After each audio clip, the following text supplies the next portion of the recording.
Bogus બિનખેતી પ્રકરણમાં revenue inspection commissioner ગાંધીનગરની ટીમે દાહોદમાં પાડ્યા દરોડા। વિજિલન્સની ટીમો દ્વારા શંકાસ્પદ સર્વે નંબરોમાં તપાસ માટે ઊંડા ઉતર્યા। આપને જણાવી દઉં કે બોગસ બિનખેતી પ્રકરણમાં રેવન્યુ ઇન્સ્પેક્શન કમિશનર ગાંધીનગરની ટીમના દાહોદમાં ધામા। મળતી વિગતો અનુસાર રેવન્યુ ડિપાર્ટમેન્ટની કચેરીમાં મિટિંગોનો ધમધમાટ ચાલી રહ્યો છે, ત્યારે 17 સભ્યોની ટીમો દ્વારા તપાસ હાથ ધરવામાં આવી છે। વહીવટીતંત્ર દ્વારા 179 જેટલા સર્વે નંબરોને શંકાસ્પદ સર્વે નંબરો તરીકે જાહેર કરાયા હતા।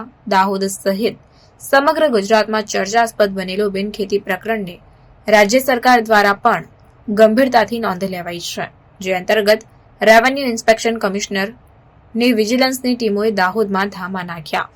એક એડિશનલ કલેક્ટર, એક ડેપ્યુટી કલેક્ટર, એક મામલતદાર, 5 ક્લાર્ક તેમજ 9 નાયબ મામલતદાર સહિતના 17 અધિકારીઓની ટીમોએ દાહોદમાં ધામા નાખ્યા હતા। દાહોદના વહીવટીતંત્રના અધિકારીઓ સાથે બેક ટુ બેક મિટિંગો લેવાઈ। સાથે જ તંત્ર દ્વારા નિયુક્ત કરેલ ટીમો દ્વારા જે સર્વે નંબરો શંકાસ્પદ સર્વે નંબરો તરીકે જાહેર કર્યા છે તેઓમાં નવેસરથી ડોક્યુમેન્ટ ખરાઈ કરાઈ। સાથે સાથે સ્થળ ચકાસણી માટે પણ ટીમો તમામ સર્વે નંબરોની એક પછી એક મુલાકાત લીધી।